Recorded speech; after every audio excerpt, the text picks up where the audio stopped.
sobre, tengo que ponerle a aceptar, este, entre los pueblos contemporáneos, los pueblos indígenas de hoy.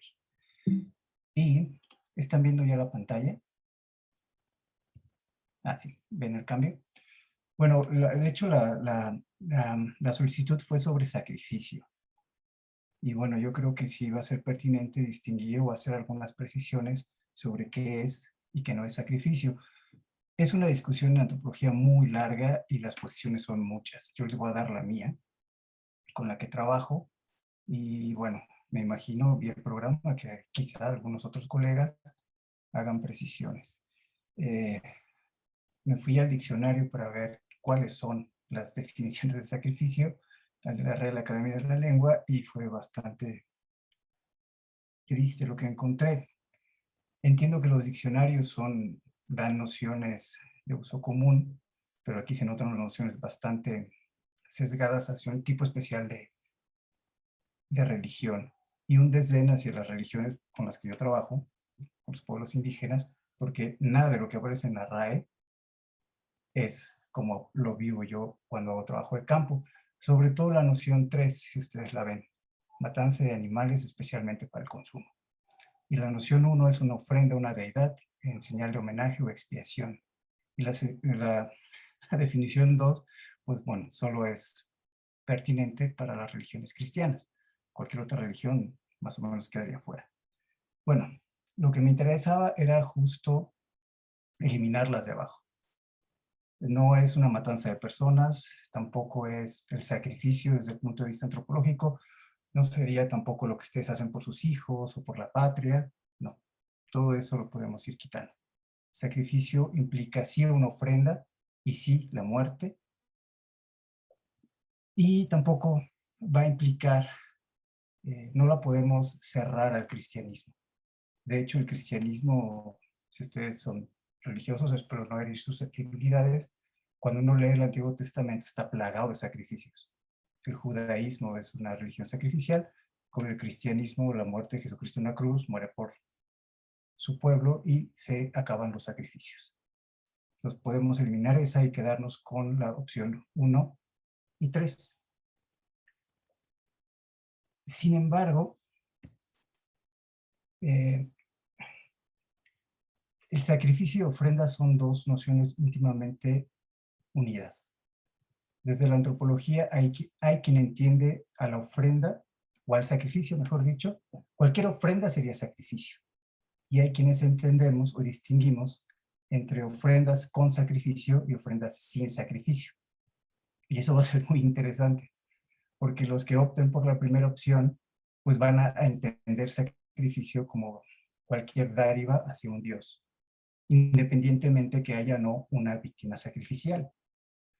Ahora, sí va a ser muy importante la víctima, porque la víctima es sangrienta, suele ser fundamental la noción de sangre, y sobre todo va a ser muy importante, como vamos a ver a lo largo de esta presentación, cómo se come a la víctima. Eso es fundamental en el sacrificio, el consumo. También en las ofrendas. O sea, las ofrendas se pueden entender como, si ustedes dan flores, están destruyendo algo. Todo lo que se ofrenda está destinado a desaparecer. Ninguna ofrenda se puede conservarse, no tendría sentido darse, ¿no? El asunto es distinguir en cómo se es destruida la ofrenda, si se deja como las flores que simplemente se sequen, o, como en el caso de la víctima sacrificial, si se come. Entonces, desde mi punto de vista, tan importante va a ser la definición de la víctima sacrificial como las gentes que se la comen. Y vamos a ver a lo largo de esta presentación que hay varios tipos de víctimas sacrificiales y los comensales también van a variar un poco.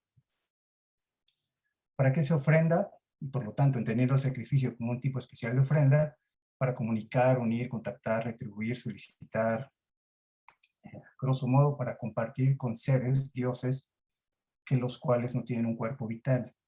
O sea, si los dioses anduvieran por la calle, pues no habría ofrenda ni sacrificio. Incluso en las religiones que logran encarnar a sus dioses en personas vivas, estas personas vivas son tratadas de una manera especial, de tal manera que su cuerpo no es tratado como un cuerpo normal.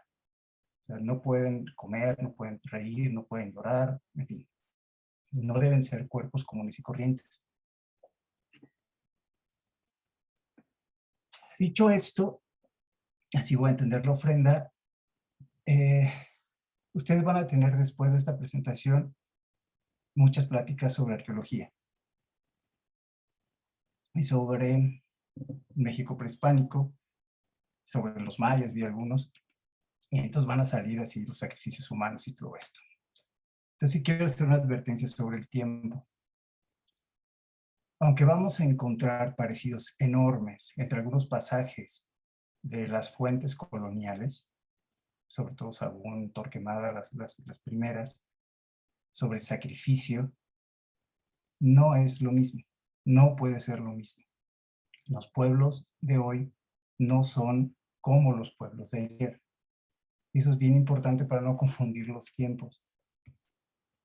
Esta es una fotografía de un libro de Alfredo López Austin, quizá uno de los más grandes historiadores que ha dado este país, centrado en las religiones mesoamericanas, y él hace esta distinción que es sumamente importante cuando vamos a hablar en términos de continuidades religiosas. Había una religión mesoamericana, como pueden ver arriba, hay un cristianismo, son tradiciones, no son grandes tradiciones. Al momento de la invasión española, esto se junta y se genera lo que él define como la tradición religiosa mesoamericana, que ni es completamente mesoamericana, ni va a ser completamente cristiana. Según Alfredo López Austin, y tiene toda la razón, las continuidades, que son muchísimas, vamos a encontrar muchísimas continuidades, pudieron salvarse sobre todo por el cultivo del maíz de temporal. Lo que tienen ahí son dos fotos de una comunidad huasteca que se llama Tecomajapa. En la foto de la izquierda está una señora con un maíz, con una mazorca vestida, porque las ofrendas son para el maíz y está vestida igual que ella está vestida. Esta homología entre el cuerpo del maíz y el cuerpo humano es fundamental. Y es fundamental porque por eso se explican gran parte de las continuidades. No podemos perder de vista que los sacrificios en el México prehispánico dependían de un cuerpo ritual y de un conjunto de un sacerdocio, de un aparato militar, de un aparato estatal que desaparecieron con la colonia. Lo que no desapareció fue el vínculo con el maíz.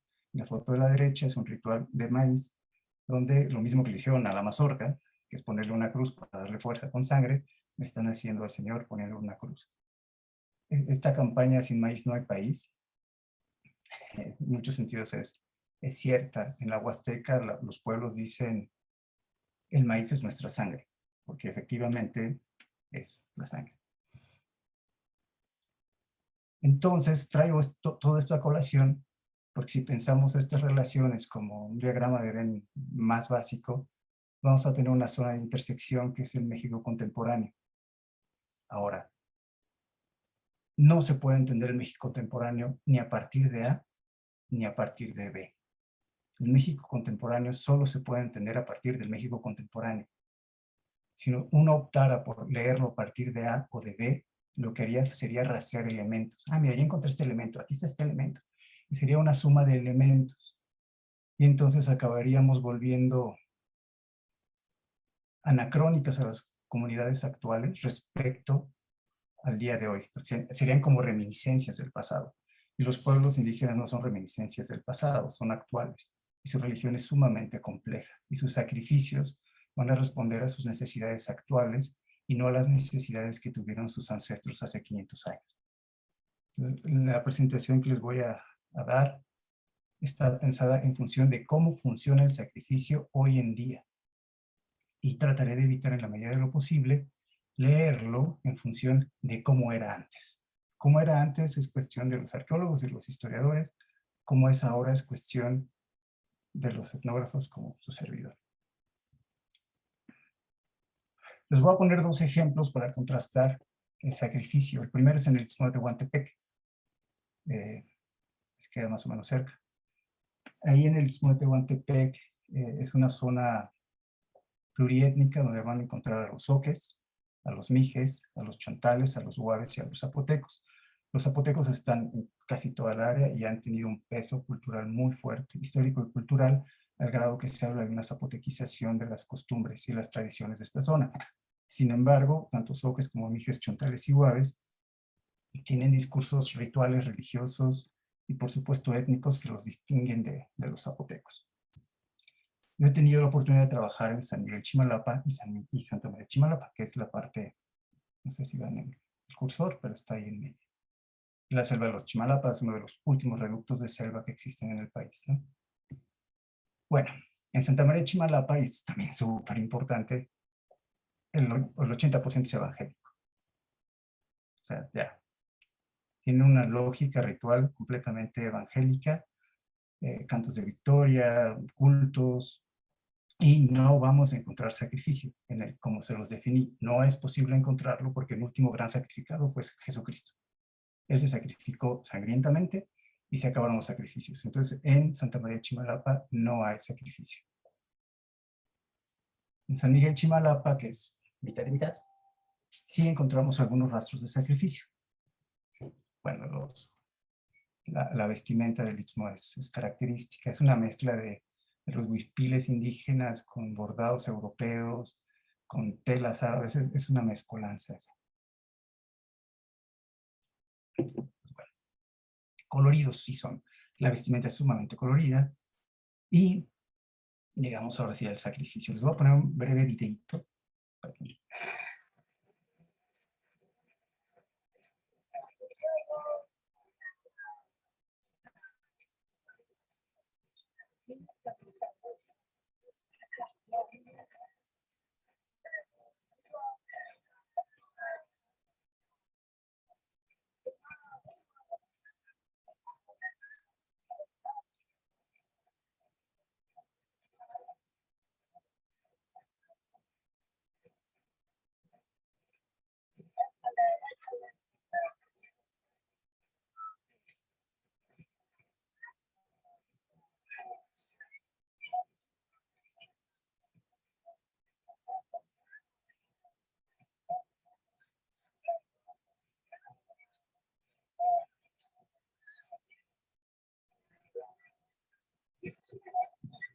¿Me escuchan? ¿Sí hablan? Muy poco, ¿no?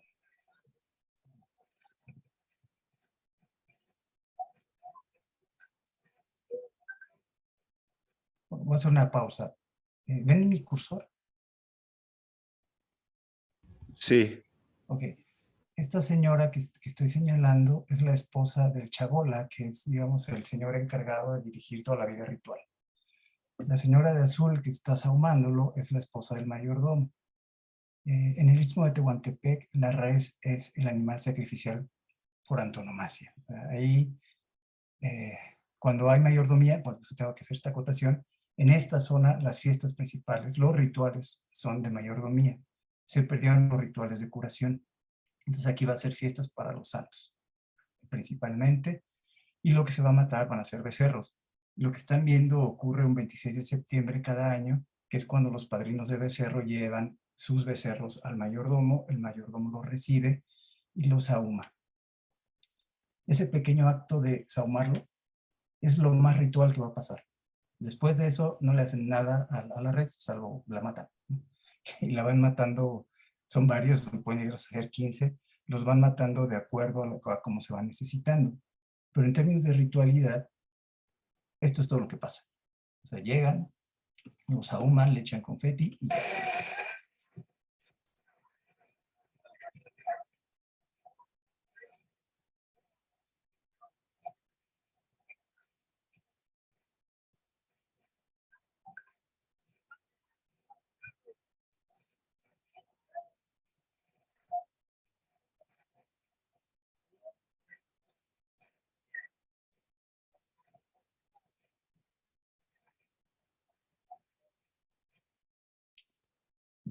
bueno. Es muy parecido a lo que hacen los huicholes.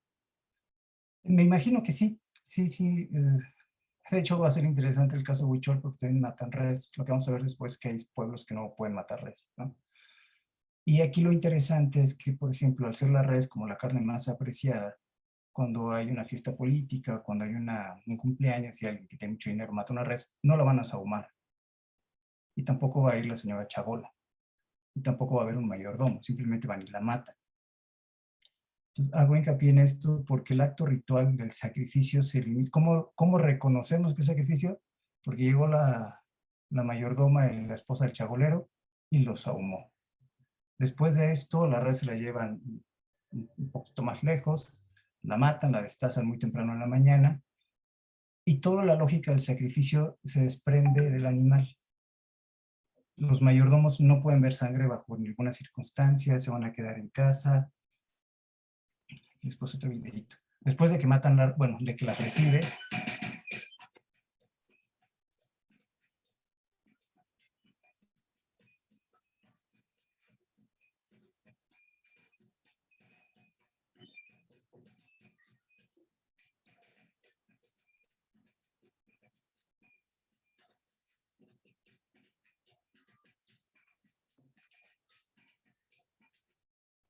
bueno, la recibe, ya la recibió y obviamente tiene que ir al altar y decirle al santo. El santo todavía no está ahí, es un altar doméstico, pero el santo todavía no está. El bulto que ven aquí son las velas que se van a quemar después. Pero la gente que le dio para Cecilio, nosotros se la pusimos. ¿Perdón?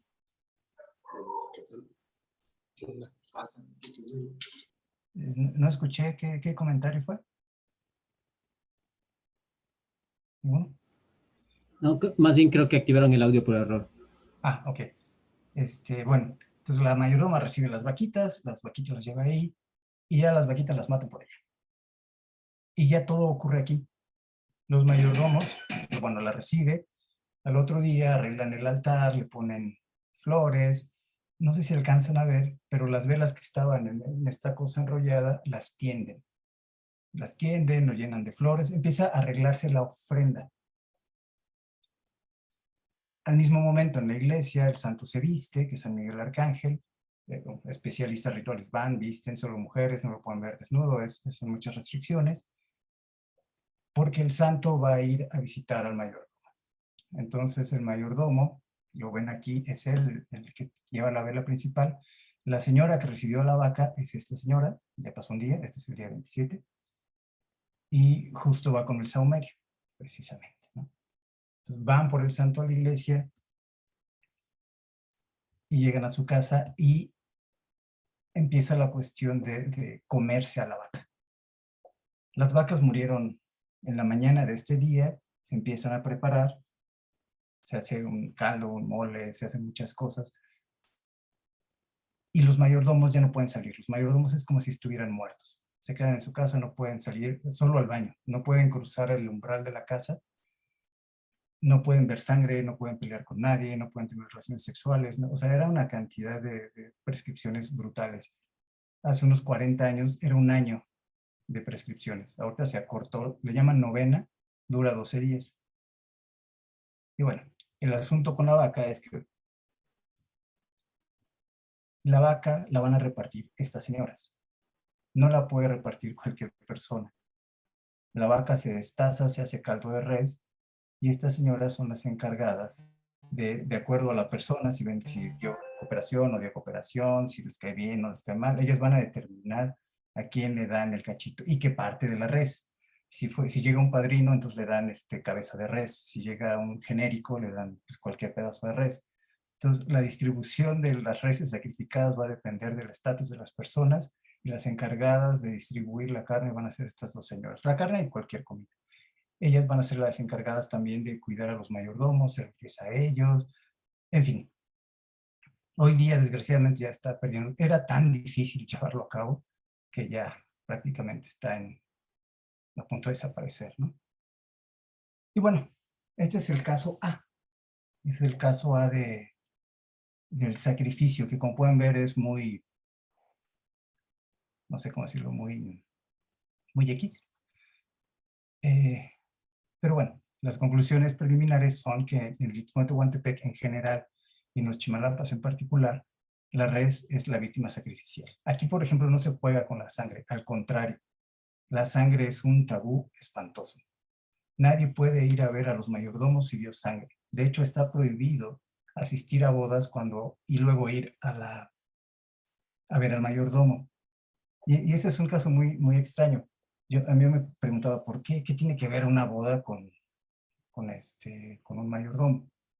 Y el asunto es que en el Istmo de Tehuantepec todavía, cada vez menos, se paga la ropa. Cuando una mujer sale de su casa, se le lleva el novio, pierde la virginidad y se revisa la ropa.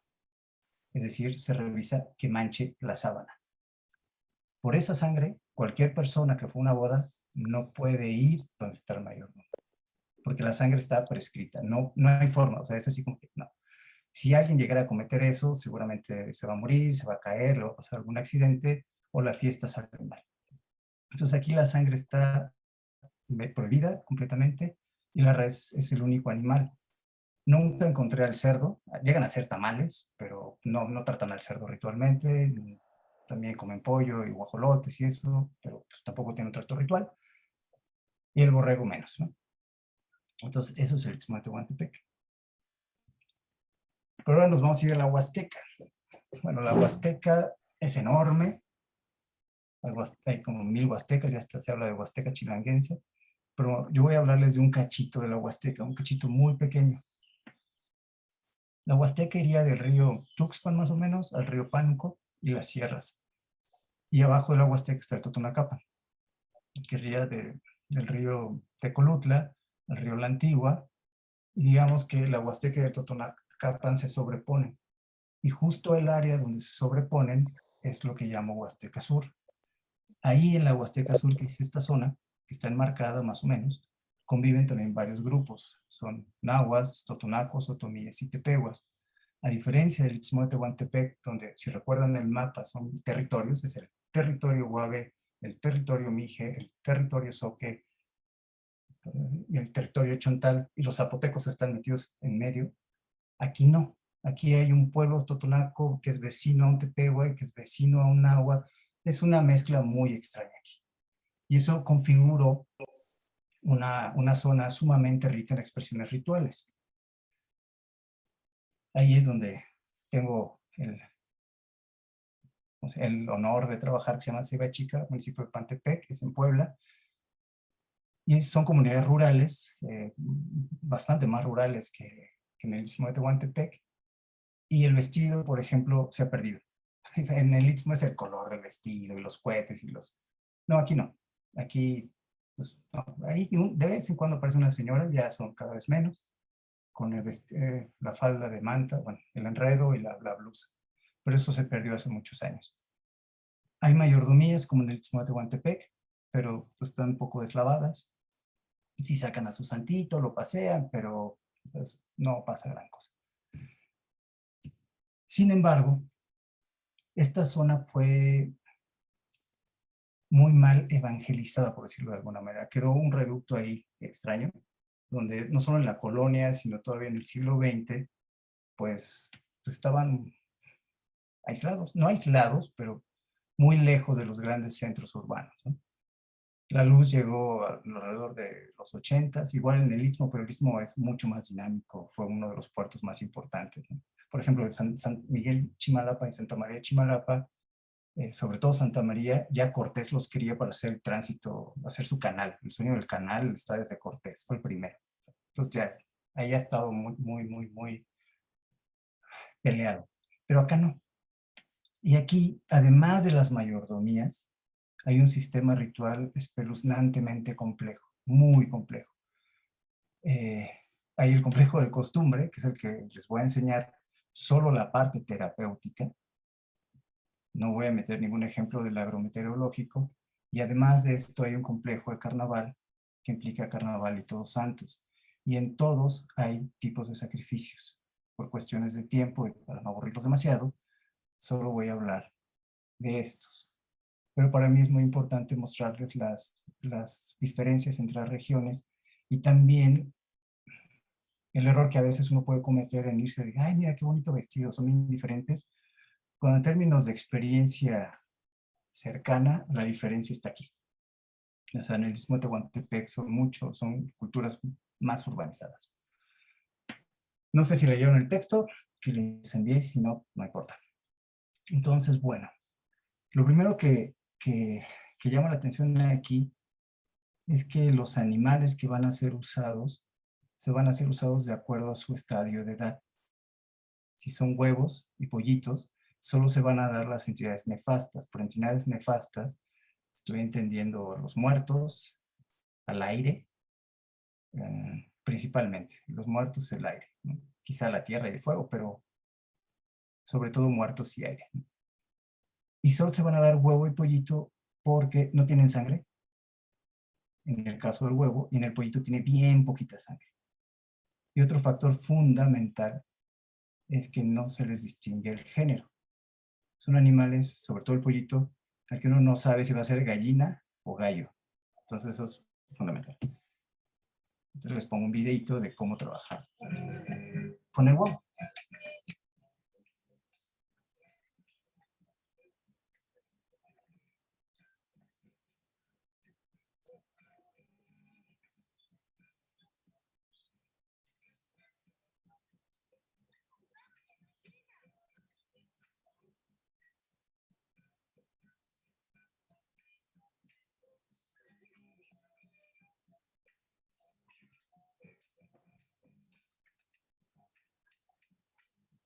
Les platico rápido.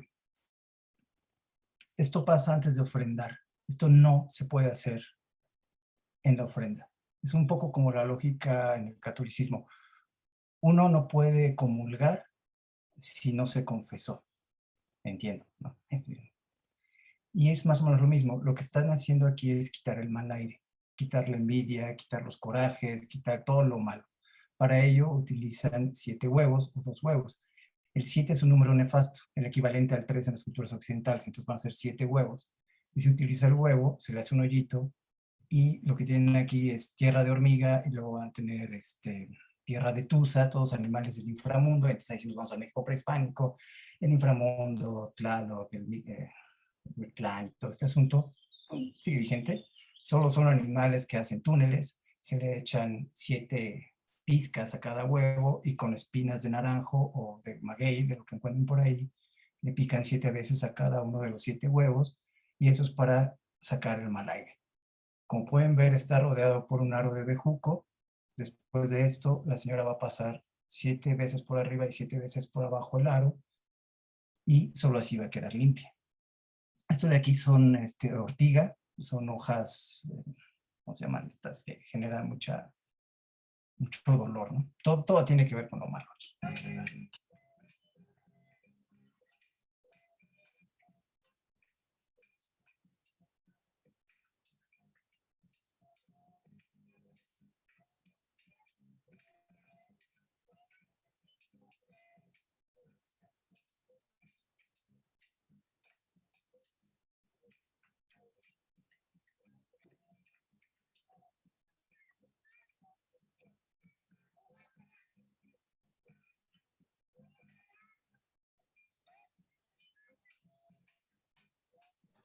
Perdón, ¿y este con qué finalidad se hace? Con la finalidad de quitar toda mala influencia antes de poder ofrendar. O Perfecto, sea, muchas el número gracias. 7 es el número nefasto. Entonces, por eso si cuentan, hacen todo en 7, todo en 7, todo en 7. De hecho, es tal la importancia del número 7 que la gente antes, ahorita ya está cambiando mucho, si llegaba a la sexta tortilla, mejor comía 8. Entonces, si ellos hubieran conquistado al mundo, lo que no habría sería el piso 7 en los rascacielos. Entonces, esa es la lógica. Si el 7 es muerte. Donde uno encuentra un 7 es muerte ahí, ¿no? Y esa es la Ok, finalidad. Por eso decía un poco el contraste con el catolicismo, de que cuando uno se confiesa, se absuelven los pecados. Y luego entonces puedes comulgar. La misma lógica. Yo no puedo ofrendar si estoy sucio, entonces primero me quito la suciedad. Está afuera de la casa, de hecho no está dentro de la casa, está afuera de la casa. Me quito la suciedad y luego voy a poder ofrendar. claro, muy bien, gracias. Bueno, y eso lo hacen todos. Si son 30, los 30 lo hacen, entonces dura horas. En ocasiones ponen comida también a los seres nefastos. Lo que ven ahí, tierroso, en realidad es un micro tamal con cabeza de pollo. Aquí está la cabecita del pollito, este es el ojo, el pico. Entonces, la comida miniatura es propia de las entidades nefastas. O sea, cuando yo encuentro comida miniatura, sé que son para entidades del inframundo o nefastas. Nefastas entre comillas, no es que sean malas, más bien son peligrosas, ¿no? Porque esa tiene, si es miniatura, no se puede compartir. Nada que sea peligroso, nefasto, sucio, se va a poder compartir. Esto es como una ofrenda, pero es una ofrenda fasta. Se les da a ellos para que se vayan. No se les da para que se queden. Entonces, de hecho, en los textos que esto lo hice con un grupo de compañeros, hablamos de esto como una ofrenda falsa. O sea, sí se les da algo, pero lo mínimo indispensable para que le lleguen, ¿no? Todo esto agarran y lo llevan al monte. O sea, no se puede quedar cerca. Una vez que ya, esto se queda con toda la sociedad. Como todo el mundo pasa, todas las envidias, toda la mala vibra, todo se queda en estas cosas. Esto se lleva a un punto lejano en el monte. Acto seguido, no tengo video, agarran un pollito. No sé si alcanzan a ver aquí el pollito. Bueno, entonces el pollito sufre la misma suerte, bueno, una distinta pero parecida a la del huevo, porque se pasa por toda la gente que está ahí, ¿no? Se pasa por todos, se les, como una barrida, de hecho le llaman barrida, y una vez que todos pasaron, lo que hace la señora es descabezar el pollo. Entonces lo que tiene aquí es la cabecita desprendida del cuerpo. Aquí está la cabecita del pollo, y aquí está el pollo. Y avienta las cosas lejos de la casa. Entonces son dos fases que no considero sacrificio, pero sí hay muerte. Y no lo considero sacrificio porque no hay ofrenda. Donde sale todo lo malo, se da de comer a las entidades nefastas para que se vayan. Todo esto ocurre afuera de la casa y orientado espacialmente. La cabeza y los restos del pobre pollito siempre son hacia el norte, porque el norte es el lado de la muerte. Ahí quedó el pollito descabezado y poco sangrante, ¿no? Y bueno, y no se reconoce el género. Aquí lo que están viendo, ya no puse el video, se me olvidó. Pero bueno, estas son pequeños tamalitos con vísceras de pollo que se dan al aire, al viento. El viento también es peligroso, entonces hacen micro tamales que se ofrendan en el monte. Entonces es comida, pero comida que no se va a poder compartir y que no van a comer humanos.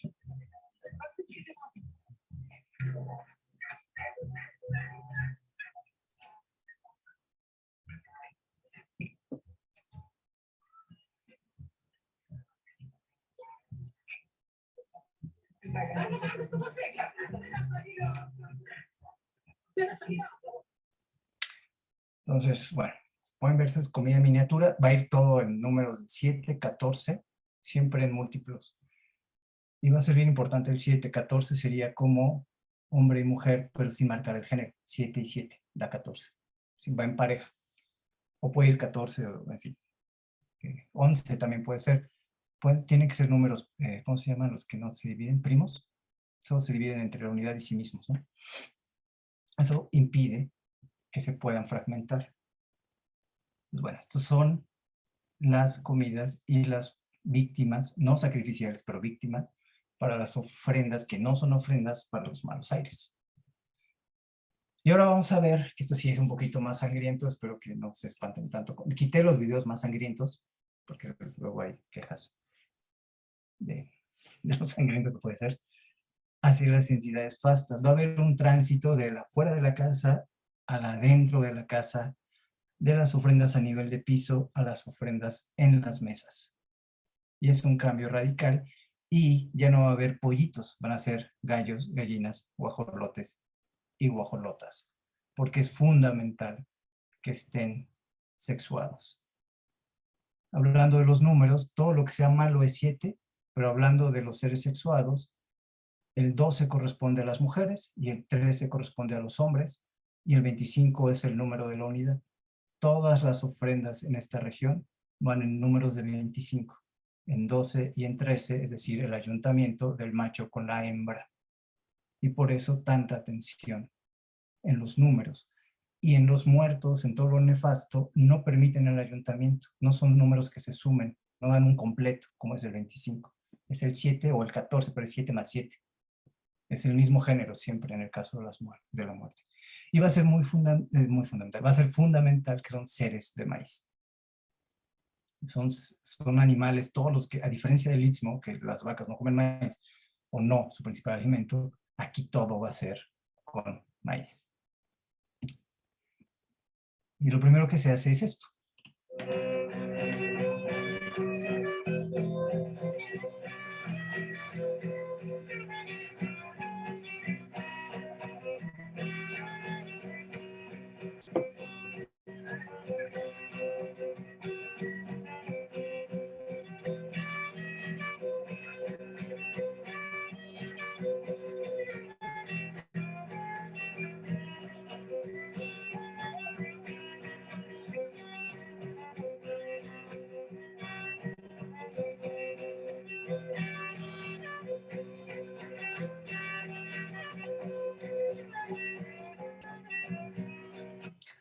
No es muy distinto a lo que hizo la señora en Chimalapa, es sahumar a la víctima sacrificial.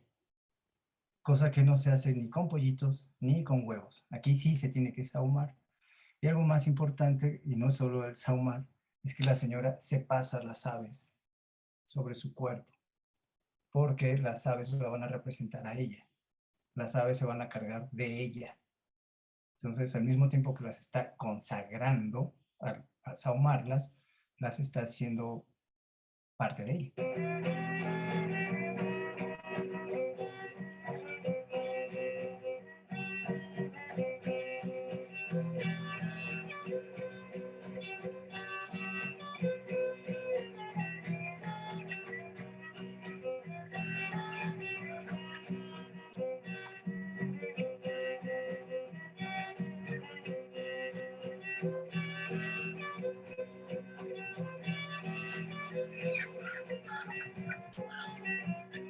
Bueno, así se sigue otros 5 minutos la señora, ¿no?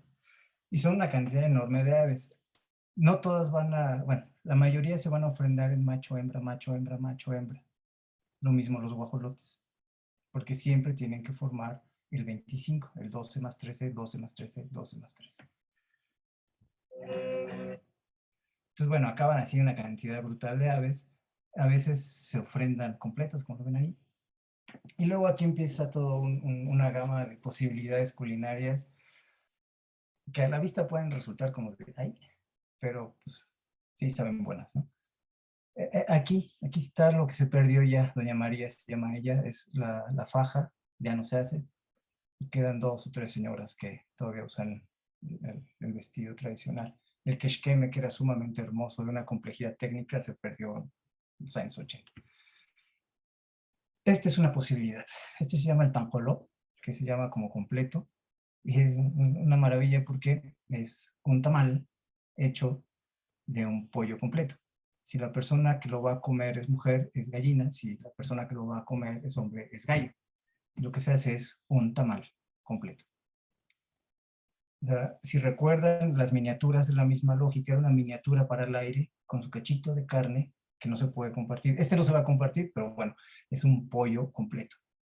Es el tanjoló, que representa a la señora. Es la señora vuelta tamal, ¿no? Entonces, esto sí es una víctima sacrificial. Se le envuelve y así queda. El mole es muy bueno. Y luego viene una serie que es bastante sangrienta, pero que a mí me gusta mucho, que está llena de significado, que es el sacrificio de las aves para la milpa y para llenar de fuerza al maíz. Y entonces a las víctimas sacrificiales se les viste, tienen quexquemeles. ¿Sí saben qué es un quexqueme? ¿Sí? No, ¿No? no, yo no. No, yo tampoco. A ver, denme un segundo. A ver. Distraigan. Bueno. Este es un quexqueme. Así vestían las mujeres antes, con este. Este es de esa zona, que es una de las prendas que van a encontrar en muchos códices. Está el huipil y el quexqueme, son las prendas femeninas más representativas del México prehispánico. Este tiene una distribución sobre todo en la costa del Golfo de México, pero no en la península de Yucatán, y en la costa del Pacífico los huicholes lo tienen. Este está hecho de lana, es una maravilla. Y esto es lo que tienen, pero en papel, las aves que están allá.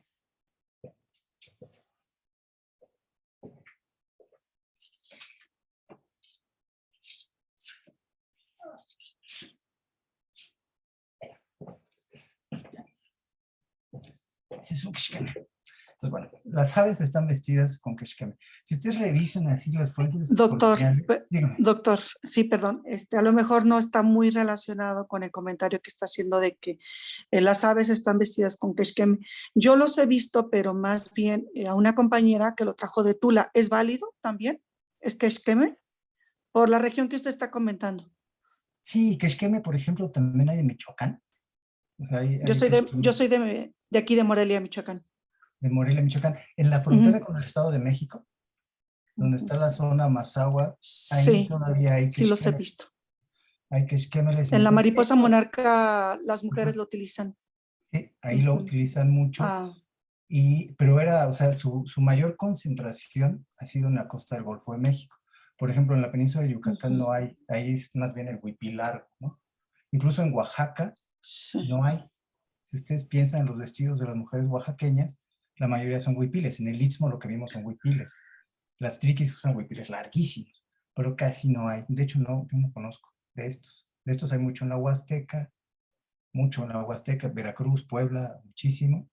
El altiplano había, aquí en la zona de, yo trabajo en el Museo de Antropología, en la zona de Milpalta, tenemos en la colección del museo, quexquémeles de Milpalta hermosos. Una cosa que Querétaro también tenía preciosos, ¿no? Muy, muy bonitos. Desgraciadamente se perdieron. Pero bueno, el asunto es que las aves están vestidas con quexqueme. Muchas gracias, doctor. No, no hay cuidado. Se les trata como justo un sustituto de la persona. O sea, si no, no se les vestiría como personas. Aquí ya ven el guajolote. Lo que van a ver ahorita a continuación va a ser el sacrificio de un guajolote, una guajolota, un gallo y una gallina. Y ven ahí el maíz. El maíz está ahí siempre. Sin maíz no tendría ningún sentido esto. Y el maíz tiene que crecer. Y para crecer, pues, tiene que tener sangre.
En cuatro maíces, tierra de las milpas, semillas que se van a sembrar. Todas necesitan sangre.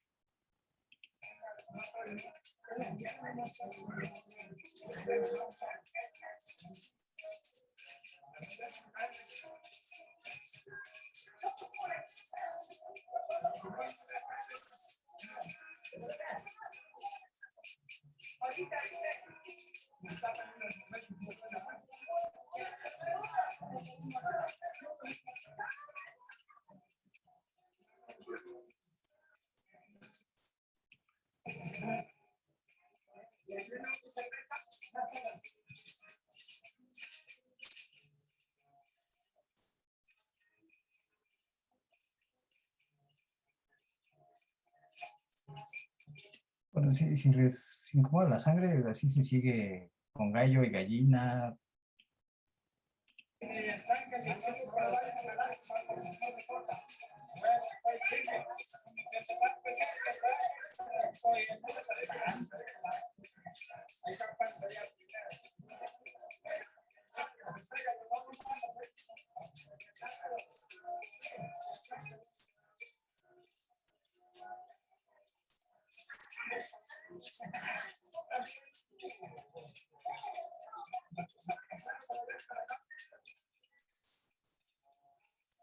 Guardan la sangre porque en algún momento la que organiza esto va a tomar un poco de esa sangre con aguardiente porque le va a dar fuerza.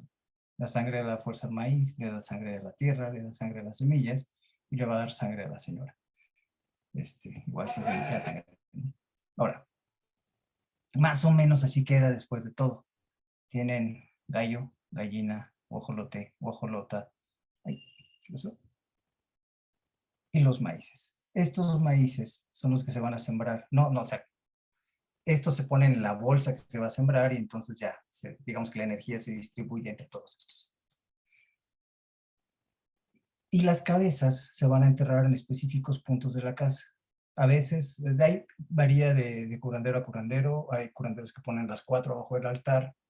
Hay curanderos que las entierran de acuerdo a la jerarquía. Lo más alto es guajolote, luego guajolota, gallo, gallina. En las entradas de la casa, en el fogón, para dar fuerza y dar protección a la casa. Y el resto de la carne se va a distribuir en mole. Y se va a cortar en 12, 13. Todo es 12, 13. 12, 13, 12, 13, 12, 13. Aquí ya hay un sacrificio. Y digamos que es un sacrificio humano. Porque estas aves están sustituyendo a humanos. Y aquí vamos a llegar a algo que está todavía más intenso. En la jerarquía de los animales ya pasamos huevo, pollito, guajolote, guajolota, gallo, gallina. Y llegamos al marrano. Les pido que por favor pongan atención al audio por las cosas que dicen. Si es necesario que le suba, me dicen.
Maíz no le van a dar. Hasta el maíz te va a tener tanto.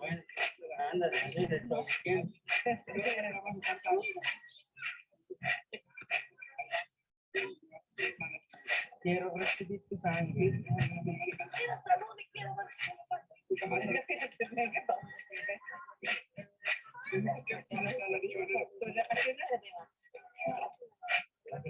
No están preparados para matar.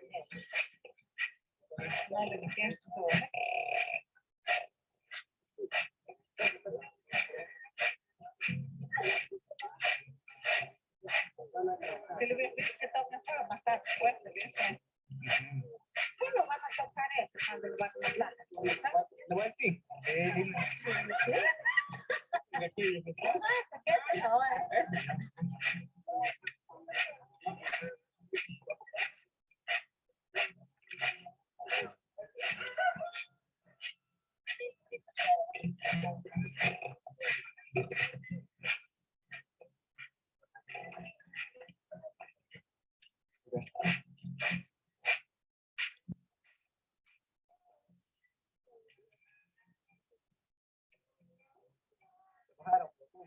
Escucha.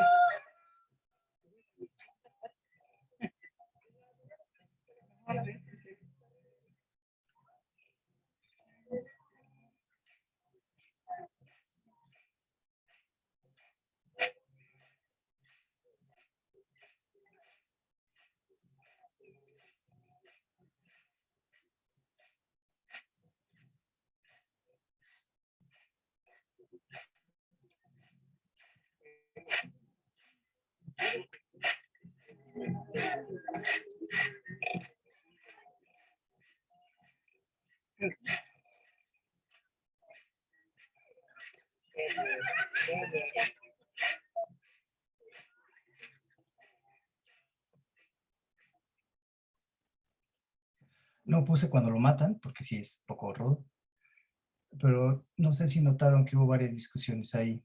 ¿Cómo falta la ropa? No le vas a traer maíz. Y pongan la canción que corresponde, porque para este episodio ritual hay una melodía específica. Empezaron a cantar China, China, o sea, es fundamental que se hagan las cosas como deben ser. Lo de la ropa, ahorita lo van a ver, es maravilloso porque nos va a llevar a Sagún y pasajes enteros de Sagún. Está vestido, el marrano tiene, antes de la flor, tiene un mantel, luego viene la flor, luego viene esa bolsa que tiene una ropa blanca y lo que suena como sonaja es una bandeja con maíz y siempre tiene que estar maíz, maíz, maíz, maíz. Después ya lo matan, ya nada más les pongo las imágenes, ya sin video porque si la primera vez sí choquea, ya después se acostumbra uno, ¿no? Es como cuando uno es chiquito y entra a las iglesias, mamá, no me metes aquí, después se acostumbra uno a la sangre. O sea, lo matan, es fundamental guardar la sangre, porque ahí está la fuerza. Pues este es otro ritual, no es el mismo del video, pero igual tiene el mantel, igual tiene la flor, igual tiene la ropa. Esta es la bandeja donde están los granos de maíz que suena como pues sí, matraca. Matraca no, sonaja. Más o menos así queda. Y bueno, ahora, es normal, es algo necesario para que se dé el maíz. Si ustedes recuerdan, me imagino como guías que son, en las crónicas del México prehispánico se habla de cómo sacaban corazones. Aquí no van a sacar corazones, no van a sacar corazones, pero pues más o menos va por ahí. Vamos a matar a la gente y necesitamos su sangre y necesitamos comerlo. En Sagún viene bien claro que, de hecho viene qué parte le toca a cada quien, ¿no? El dueño del esclavo se llevaba creo que era muslo, ¿no? Y se hacía su pozole con muslo. Pues igual, y se tiene que hacer tamal. Profesor, una pregunta. Dígame. ¿La sangre de humano vale más o la sangre es sangre? Bueno, aquí justo por eso les decía que esto no, o sea, se puede entender comparaciones con el México prehispánico, pero esto no es el México prehispánico. O sea, desde que llegamos a españoles se prohibió el sacrificio humano y entonces a ningún totonaco le pasa por la cabeza matar a un niño o generar sangre humana. De hecho, en su cosmovisión, no se debe derramar sangre. Tienen un sistema de clasificación de los difuntos donde los muertos por asesinato, los que derramaron sangre se van con el diablo. Digamos que hay una conjunción entre el cristianismo y estas religiones donde derramar sangre no está bien visto. La sangre humana no da fuerza. La sangre humana trae desgracia. Esta sangre sí, porque esta sangre no es humana. Esta sangre es de un sustituto. Si ustedes revisan las fuentes coloniales, no solo si no había esclavos a quien matar o prisioneros de guerra, se pueden agarrar guajolotes, se pueden agarrar perros. La lógica de la sustitución del sacrificio es fundamental. Lo importante es que haya sangre. En este caso, hay sociedades donde puede no haber sangre. Pero sí. Y así como se comían a las víctimas en el México prehispánico en pozole, pues aquí hacen un rico tamal de cabeza de marrano. Entonces toda la cabeza Al igual que la miniatura para el viento o para el mal aire o el pollo completo, ahora va a ser la cabeza del animal. Entonces ahí tienen la cabeza del animal, que queda así, se echa molito, se dobla y se pone al vapor. Está mal. Y es un poco grasoso, pero está bueno. Y la sangre es fundamental. El niño decía en algún momento, quiero que me caiga la sangre, porque si a uno le cae la sangre, es como con el maíz, uno se llena de energía. Yo me imagino que, no me imagino. El nombre Verónica viene de quien limpió el rostro a Cristo, y es una de las cosas más sagradas dentro de la religión católica, justo porque tiene la sangre de Cristo. No es muy distinto, simplemente es diferente. O sea, cualquier persona que tenga la sangre, que pudiera tener la sangre de Cristo, wow, sería wow. Yo recuerdo, tuve la oportunidad de ir a Nápoles, y en la Catedral de Nápoles está la sangre de San Gennaro. La sangre de San Gennaro no se coagula. Y la andan paseando y la mueven, y si la persona que tiene la posibilidad de tocar el frasquito donde está la sangre de San Gennaro, no, o sea, rayadísima, ¿no? Pues no es muy distinto. Cualquier persona que tiene la posibilidad de que le toque la sangre del marranito, pues se llena de fuerza. Y hago estos contrastes porque se da mucho que desde un falso evolucionismo uno dice, ya estos locos, ¿por qué siguen matando marranos, no? De hecho, conozco Nápoles porque me casé con una italiana, y la mamá de mi ex esposa, cuando vio el ritual de voladores, le preguntó a su hija, ¿pero por qué se suben a un árbol y se avientan, no? Pero la señora era presidente municipal de un pueblito ahí en las montañas, y todos los 3 de mayo subía a un cerro caminando cargando al santo. Digo, pues señora, por la misma razón que usted sube y se cansa y casi se infarta para subir un cerro, un santo al cerro. Es la misma cosa, nada más que para usted nosotros somos salvajes, pero pues desde esta perspectiva usted está igual de salvaje, ¿no? Entonces, aguas con esas comparaciones, porque el tema de la sangre está en casi todas las religiones.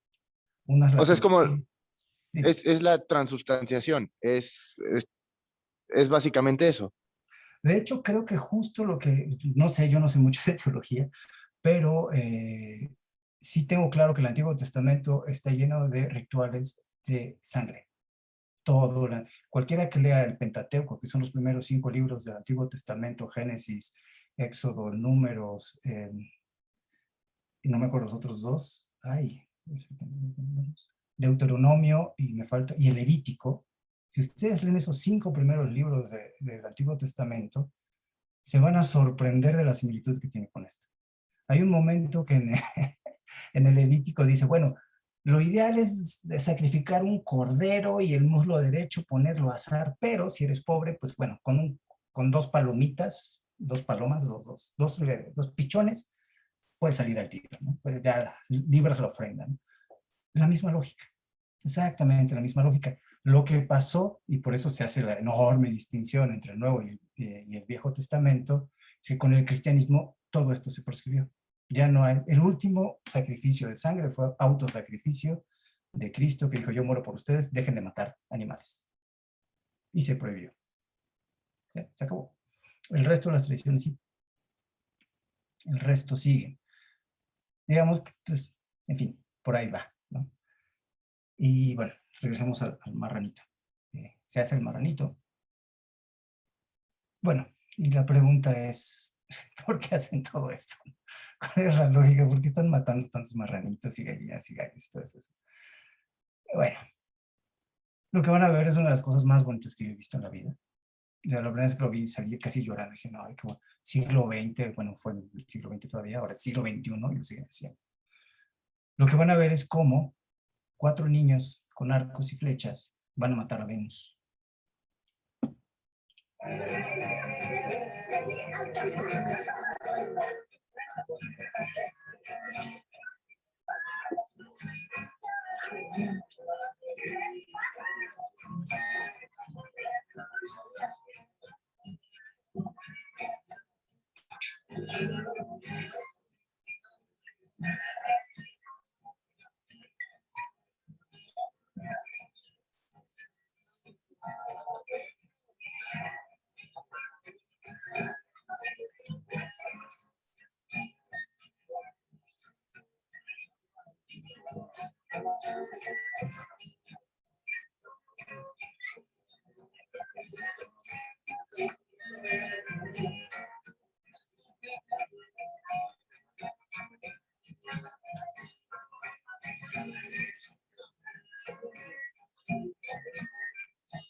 Hago un paréntesis para explicar. Hay una mesa que tiene 4 esquinas, las 4 esquinas del universo.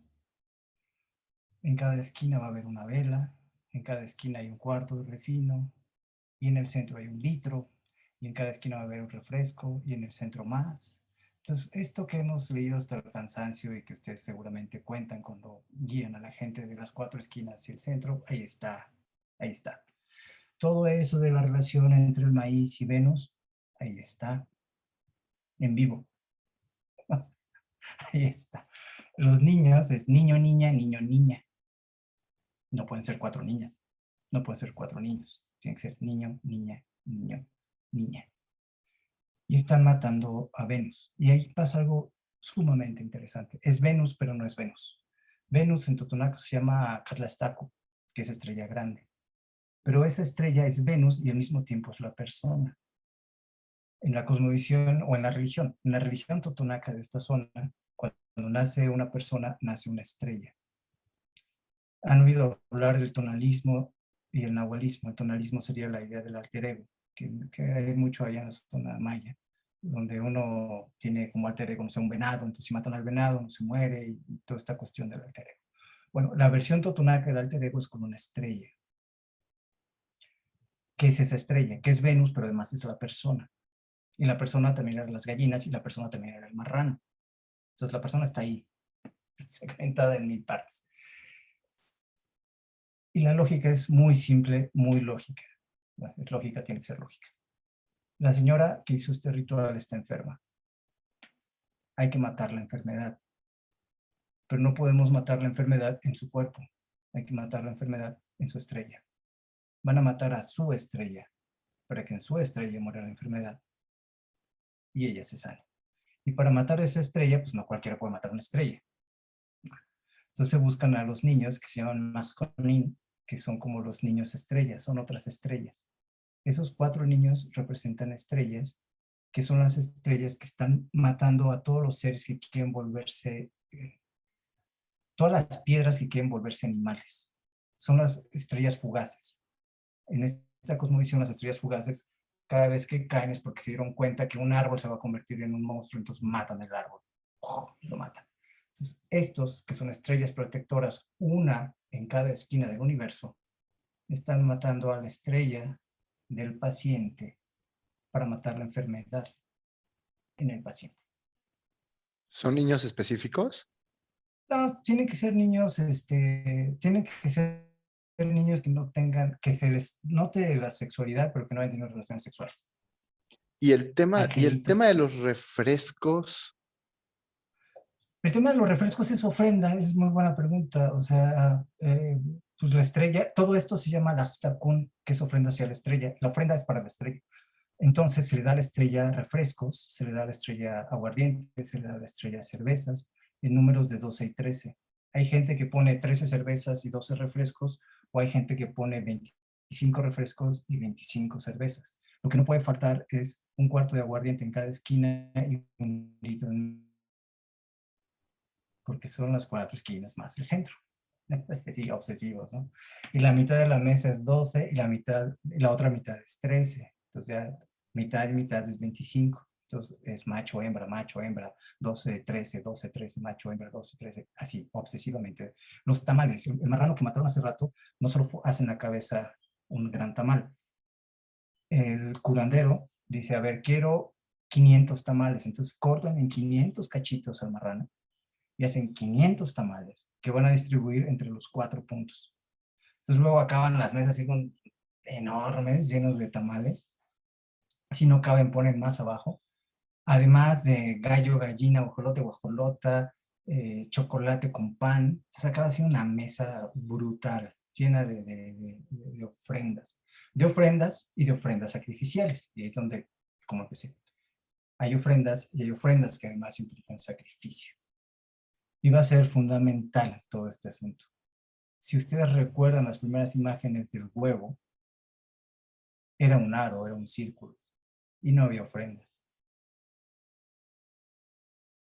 Conforme se pasa de lo nefasto a lo fasto, empiezan a crecer las ofrendas. Porque todo esto, todo lo que se ponga sobre esa mesa, se va a comer. Esos refrescos se van a repartir, esas cervezas se van a repartir, esos tamales se van a repartir. Entonces va a haber una comensalidad. Y eso va a ser fundamental porque eso no pasa con los entes nefastos. Entonces, bueno, ya vieron cómo matan a Venus. No sé si quieren seguir viendo cómo lo matan. A mí me encanta ver cómo matan a Venus en el siglo XXI.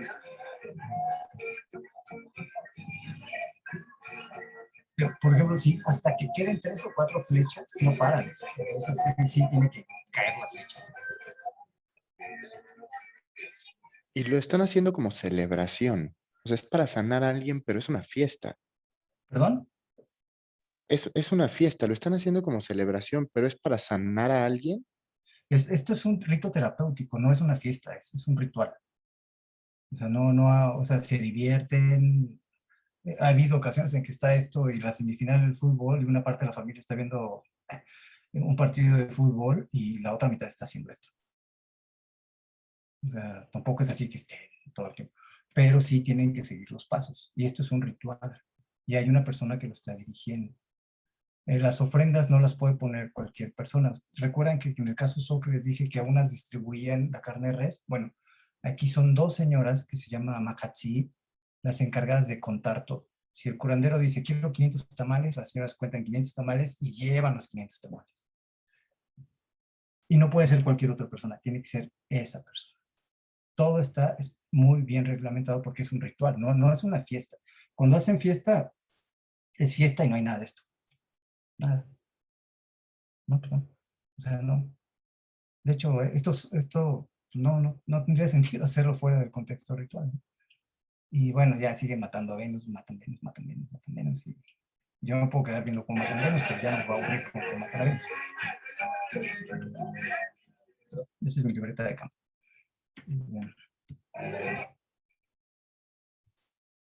Y este tamal,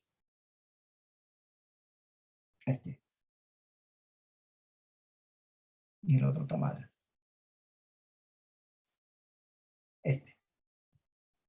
son la persona, son el enfermo. Este tamal, que es ese va a ir abajo de la mesa. Imaginen que está la estrella, la mesa, y abajo ponen este tamal cocido. Ese tamal es el cadáver de la estrella. Y ese tamal se lo va a comer la señora hacia el final del ritual.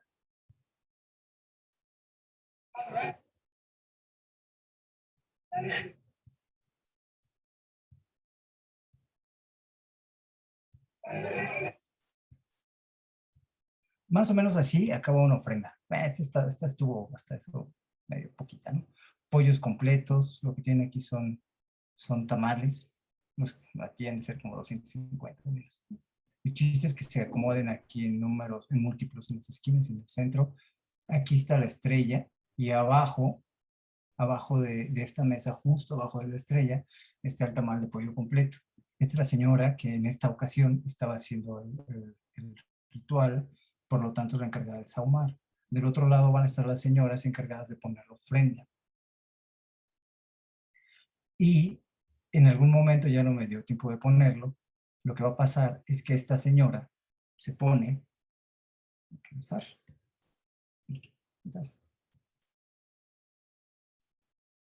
¿La persona enferma está presente?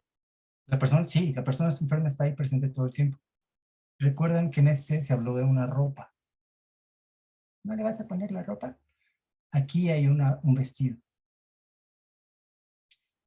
Una vez que matan a la estrella, la persona enferma, y matan al marrano lo matan antes, se va a poner la ropa que tenía el marrano encima. Es decir, se va a poner la ropa del marrano, porque el marrano es ella. Y eso a los que han leído Sahagún los va a llevar a Xipetote. Esta onda de vestir la piel del sacrificado. Pues ahí lo tienen recargado, como se dice.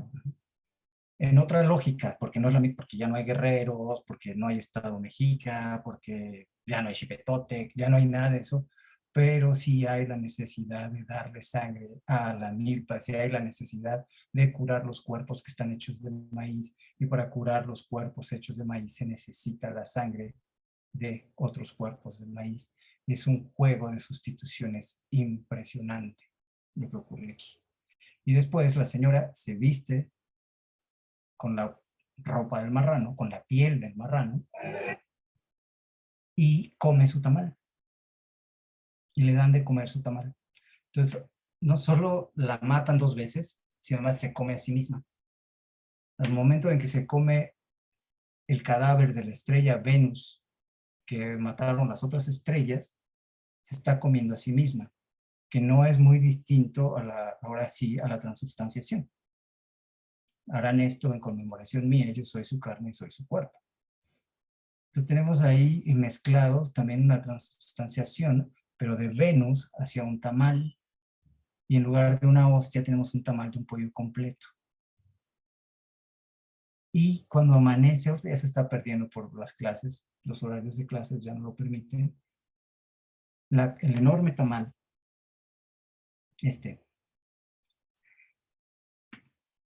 ya acababa todo y yo decía, ya, pues, duran a veces 2 días estas cosas, ¿no? Sí, cansadísimo.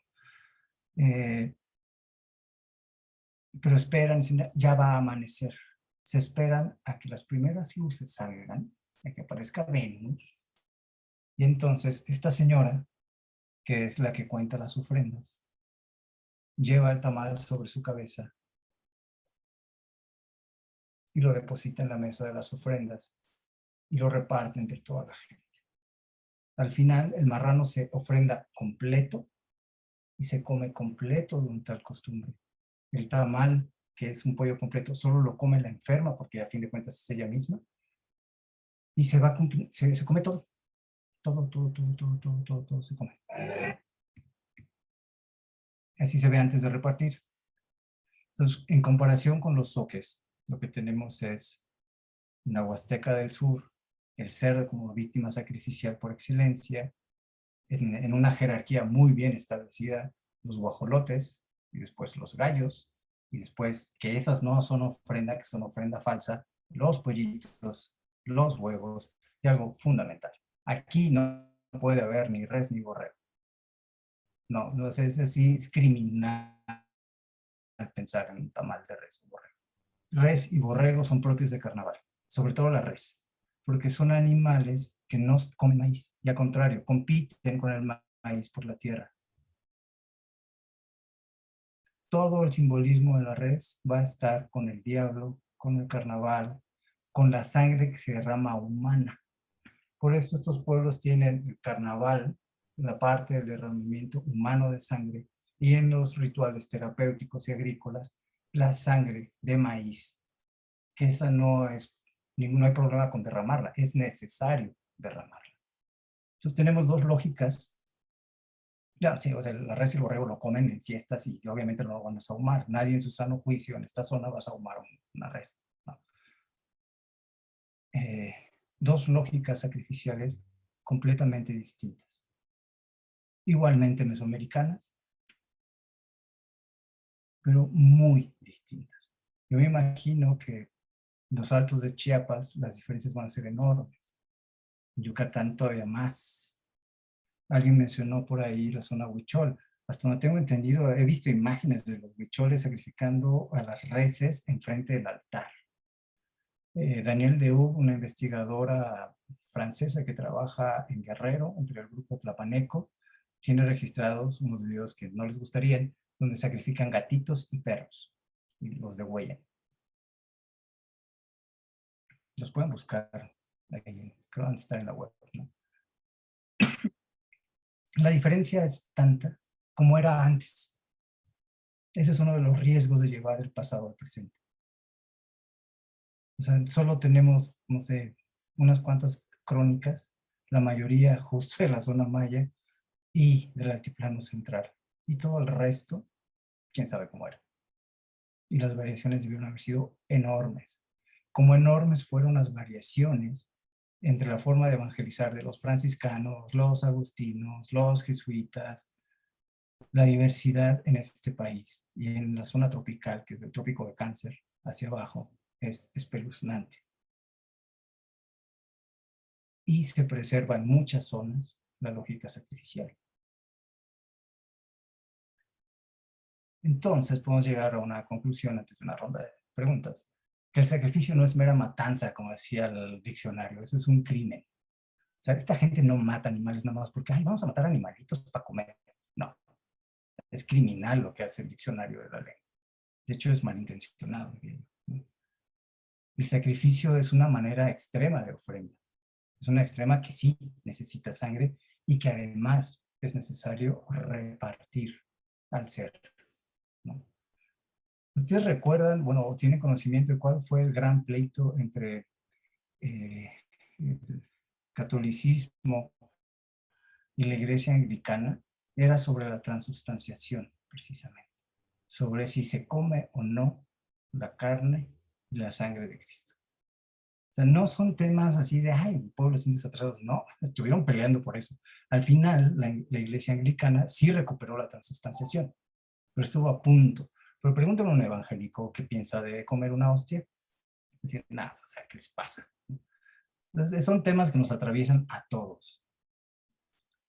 Y como ejemplo último, porque es lo que le decía Hugo, que de repente se me acaba de chulo muy rápido, las imágenes que les voy a mostrar no son de Mesoamérica, son de Corea del Sur.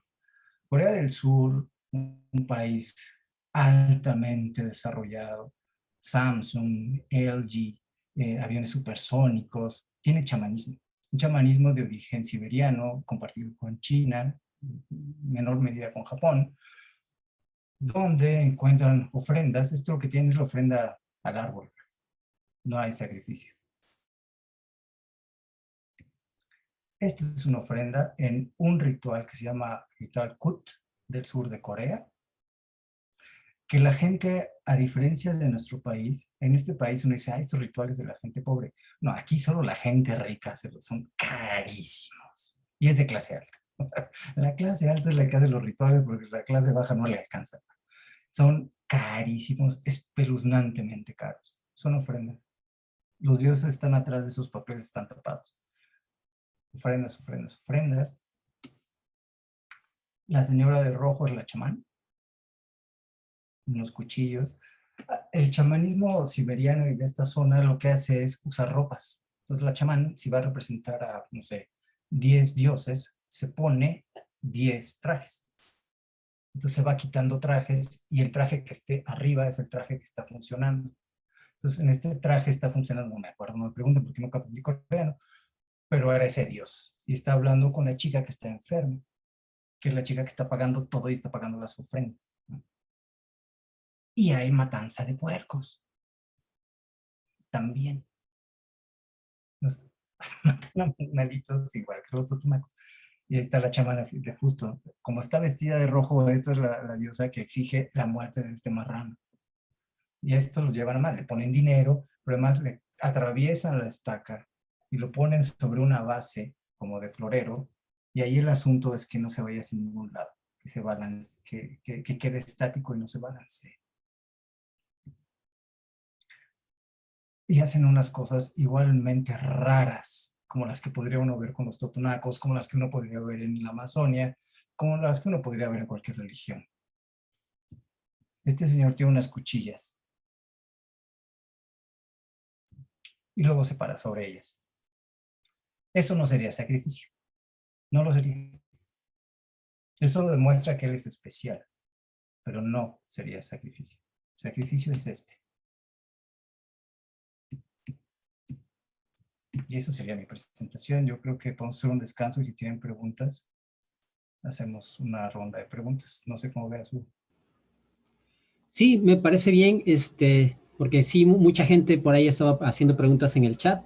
Entonces yo creo que nos vamos 10 minutos, si te parece, de descanso. Son 8:24. Sería que 8:34, regresamos y hacemos ronda de preguntas y respuestas y algo que quisieras agregar y con eso cerraríamos. Muy bien. ¿Te Perfecto. parece? No cierro la sesión, solamente desconecto audio y pantalla y nos vemos en 10 minutitos. Sí, voy a dejar de compartir. ¿Ok? Listo.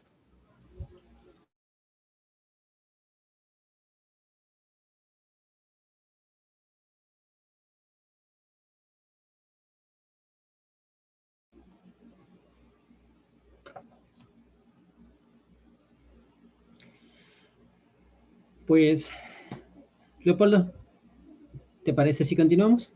Sí, sí, claro. Ok, bien, entonces abrimos con la sesión de preguntas y respuestas. Pueden abrir su micrófono, o bueno, sería mejor si utilizaran la opción de levantar la mano y yo les voy dando la palabra y abrir micrófono, así tendríamos un orden.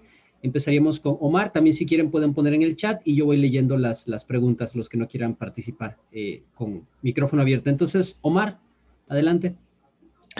Hola, gracias. Tengo una pregunta. ¿Sabemos de dónde viene la creencia de que la sangre es poderosa o tiene alguna fuerza? ¿Hay algún lugar donde esté registrado o solamente es como se ha transmitido de forma oral, de forma, no sé, como ritual en los pueblos mesoamericanos? No, yo creo que es, bueno, que sí va a ser de creencia, pero es algo que es generalizado, ¿no?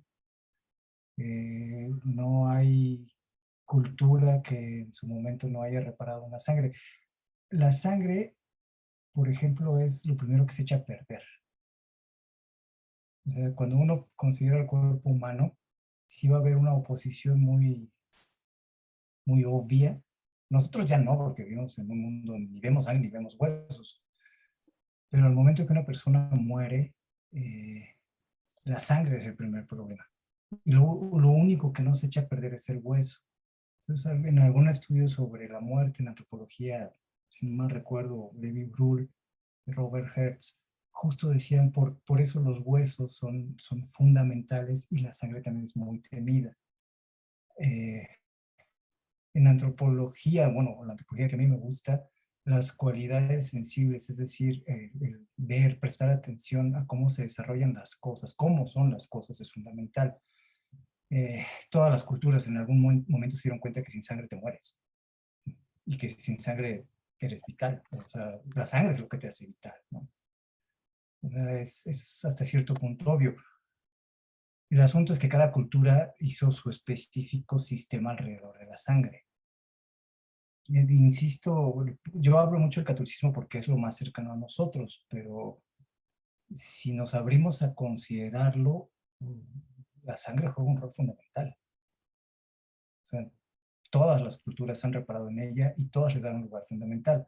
Este vino es mi sangre. Este pan es mi carne. Y no lo digo yo, viene en los evangelios. Entonces la sangre es algo que en todas las culturas van a reparar. Lo interesante es ver las maneras distintas en que hacen sistema en la sangre. El caso Soccer, por eso hice mucho énfasis. Ahí la sangre es así de no la veas ninguna. Incluso cuando hay una boda, sangre no, sangre no, sangre no. En el caso Totonaco, sangre sí, sangre sí, sangre sí. Pero al fin de cuentas es sangre. Muchas gracias. Ok, Teresa, si quieres preguntar algo. Mira, tengo yo dos preguntas. Una, al principio cuando nos hablaban de las restricciones de los mayordomos, que no podían salir, que no podían ni siquiera ver la sangre, ¿eso se considera sacrificio? Porque bueno, pues hablas de muchas cosas que de alguna manera los mayordomos están restringiendo de hacer. Entonces se implica un sacrificio, pero ¿está considerado entre ellos de esa manera? Esa es una. La otra, me he dado cuenta en los videos que hemos visto ahorita que las chamanas son mujeres, las que reparten el dinero, las ofrendas son mujeres. contrario a lo que hemos visto, esta es una visión diferente, porque generalmente son hombres los que hacen estos rituales. ¿Hay alguna consideración de por qué son mujeres? La primera, justo cuando les puse las definiciones del diccionario, solemos utilizar sacrificio como un esfuerzo extremo, ¿no? Uno se sacrifica por los hijos, por la patria, pero justo, no digo que eso no sea un sacrificio coloquialmente, pero cuando ya uno está hablando de conceptualmente distinguir fenómenos, sí creo que es importante no mezclarlos. Porque si uno mezcla el sacrificio como, por ejemplo, el ejemplo que pusiste es buenísimo. Antes los mayordomos zoques tenían que beber durante la novena, que son 12 días, y estaban bebe y bebe, y era a fuerza. Yo recuerdo ya unos estaban verdes y era para nosotros un sacrificio. Y decían, "Ay, ya no quiero, pero tengo que, ya no quiero". O sea, lo sufrían, lo padecían. Era irse de rodillas a la villa, puede ser un sacrificio, no sé, ¿no? Y sí, duele, es muy doloroso. Pero el asunto es que hay una vaca que es santificada y luego muerta y luego repartida. Cosa que no va a pasar con todo el sufrimiento del mayordomo. Entonces no podemos utilizar la misma categoría porque son fenómenos muy distintos. Entonces por eso creo, desde mi punto de vista, que es muy importante distinguir al sacrificio en función de la víctima que va a ser repartida y no en función del dolor o las carencias o las penas que la gente que participa del ritual tiene. O sea, he participado en peregrinaciones, se sufre, pero a ninguno de nosotros nos agarran, nos matan y nos reparten, ¿no?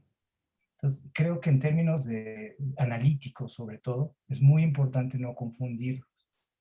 Una cosa es el uso coloquial de los términos y otra cosa es el uso, pues, no es que sea sí es antropológico, pero para explicar la diferencia es fundamental no llamar sacrificio a todo, ¿no? Esa es una. Y respecto a lo de las mujeres, efectivamente la división sexual del trabajo ritual es enorme. En el caso Soque, las mujeres cocinan, pero hace muchos años los hombres cocinaban ciertos platillos. O sea, los hombres nunca se meten a la cocina, pero en ciertos platillos ellos los hacían. Las mujeres sirven, e incluso ahorita ya no tanto, pero cuando se servían los caldos de res, comían primero los hombres y luego las mujeres. Cuando había un difunto, son solo mujeres las que participan. Lo que no va a pasar en el caso Soca es que una mujer mate la res, por ejemplo. O que sea una mujer la que le hable al santo. Eso es un nombre. El chagolero, que es la figura ritual fundamental, no solo le habla al santo, también es el que arregla los matrimonios. Cuando se roban una mujer, entonces llaman a un chagolero. Ya. Tiene que ser un hombre el que habla con otro hombre y negocien. Y lo que les comentaba de la sangre en los matrimonios, pues, también está dividido entre hombres y mujeres. Son las madrinas las que van a acompañar a su ahijada cuando le revisen la ropa en casa de su esposo. No va a ir el padrino, va a ir la madrina. En el caso de los totonacos, igual, no va a haber una mujer que mate al marrano. Las mujeres van a cortar la carne. No, es más, ni siquiera van a cortar la carne. Van a hacer los tamales y van a poner la ofrenda, pero no van a matar al animal, ni tampoco, no van a matar al animal, ni tampoco van a cortar el marrano. Para eso es un hombre. Están muy bien establecidos por género. Es como los hombres no van a echar tortilla. Tampoco. Gracias. Ok, Diego. De regreso a la pregunta de la sangre, ¿sabemos por qué como antropológicamente nos ha fascinado la sangre? O sea, ¿por qué todas las culturas tienen rotan alrededor de la sangre? ¿Cuál es esto? Digo, ya mencionaste que la sangre es lo primero que se echa a perder, pero ¿tenemos alguna noción de por qué tantas culturas se generan o se desarrollan alrededor de esto?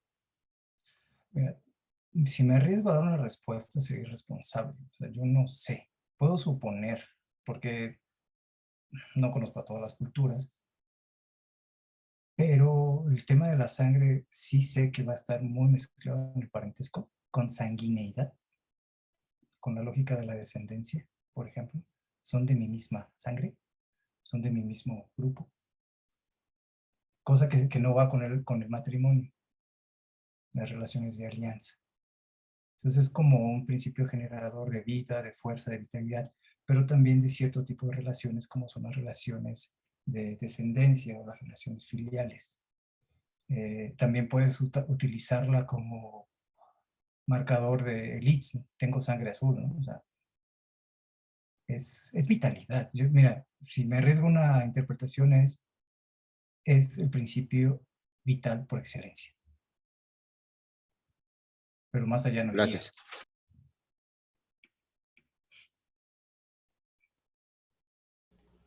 Tenemos un par de preguntas de María de la Luz. Dice, ¿por qué una novena es de 12 días? ¿Por qué 9 se transforma en 12? Y también pregunta, ¿por qué Venus representa la enfermedad que hay que matar? Eso de la novena es buenísimo porque también cuando llegué a los Chimalapas decía, ¿por qué le llaman novena si es de 12, no? Justo porque recuperaron el término novena de la liturgia católica, de que eso es novenario. Pero en términos de su propia religión, el periodo ritual es de 12 días. Novena para ellos no significa 9. Novena para ellos significa el periodo dentro del cual los mayordomos tienen que estar siguiendo estrictas reglas rituales. Esa es la novena. Y tienen muy claro cuándo inicia y cuándo se tira, ¿no? Y es justo cómo se yuxtaponen lógicas distintas. Muchas veces novena en ese contexto no es 9, es 12. ¿Por qué 12? No lo sé, ¿no? Pero no es 9. Novena es de lo que cuando la evangelización llegó, le dijeron hagan el novenario. Entonces ellos siguen en los difuntos y siguen el novenario, por ejemplo. Cuando alguien muere, siguen el novenario. Hay en el Istmo de Tehuantepec no hay levantada de cruz, pero hay levantada de flor. Y sigue el novenario y se levanta la flor, se lleva al panteón. Pero cuando es mayordomía, no dicen novenario, es novena. Y la novena dura 12 días. Porque sigue una lógica, generalmente es una lógica agraria. En el caso de San Miguel es relativamente fácil de seguir cómo los santos van marcando periodos del ciclo ritual. San Miguel Arcángel es el 29 de septiembre y luego venía la Virgen del Rosario, no recuerdo, pero es en octubre, y alrededor de entre 10 y 12 días empiezan los nortes. Entonces de repente puede tener que ver con los tránsitos estacionales, no estacionales de primavera, verano, otoño, invierno, que en los trópicos no se sienten tanto, sino estacionales en términos de los tipos de lluvias que llegan, si son lluvias de temporal, si son lluvias de nortes, o si son secas. ¿Y por qué matan a Venus? Bueno, Venus matutina. La matan, decía, porque Venus sería como la gran estrella protectora. Venus es la gran estrella protectora del mundo, o sea, es Venus, la matutina. Y cuando alguien nace una estrella, digamos que tu estrella compañera, tonal estrella, por llamarlo así, se confunde con Venus. O sea, le llaman Venus porque es protectora, pero saben que no es la Venus, no es la única Venus, sino que todas las estrellas protectoras de los individuos van a ser Venus. Es una lógica, ¿no? Es que es muy difícil de entender y de explicar, ¿no? De sustituciones, o sea, la persona es marrano, es Venus, es puerco, es gallo, es un ir y venir de sustituciones. Y no es ilógico, simplemente en el momento, esa estrella, ¿cómo se llama? Venus. Pero en el momento en que la están matando no es Venus, es el paciente. Entonces, bueno, estás matando al paciente. Es más como del momento, podría llamarlo así.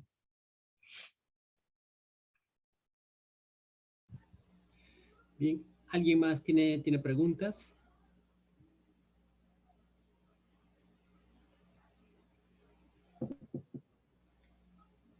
¿Alguien por ahí, no? Bueno, pues aprovecho entonces para hacer una pregunta. Justo precisamente buscando invitados para este ciclo, andaba buscando, ya sabes, internet, y justo encontré un video tuyo de donde hablas en una cápsula ahí de INATV acerca de este flechamiento. Y bueno, busqué y encontré otras cosas. Tú ahorita nos planteaste estos ejemplos muy claros, ¿no? ¿Qué otros ejemplos, muy someramente, tú conoces donde exista todavía esta supervivencia, no solo en el área de trabajas, en alguna otra región que nos pueda servir como de pista para los que estén interesados, buscar por ahí, ya sea en los diferentes estados en los que se encuentran, o bueno, simplemente por pura curiosidad, que todavía la gente lo practique. Esto mismo que tú nos contaste para la Huasteca, que eres, y Totonacapan, que eres experto, si en otras partes del México actual se sigue dando, para que nos digas. No sé si en los mismos términos. No creo que agarren a flechazos a Venus así tan en vivo como lo hacen acá. Esto lo hacen los totonacos y lo hacían antes los tepehuas, pero son vecinos, la misma área. Entonces no sorprendería que lo dijeran, ¿no? En algunas etnografías de principios del siglo XX, un investigador norteamericano, Frederick Starr, hablaba de que los otomíes flechaban igual, pero a sol y luna. Y ustedes recordarán, bueno, hay mitos donde hay que flechar al sol para que sangre y entonces crezcan las semillas. Hay un libro de Johannes Neuroth que se llama Flechar Venus. No lo he leído, pero es lo que van a hallar.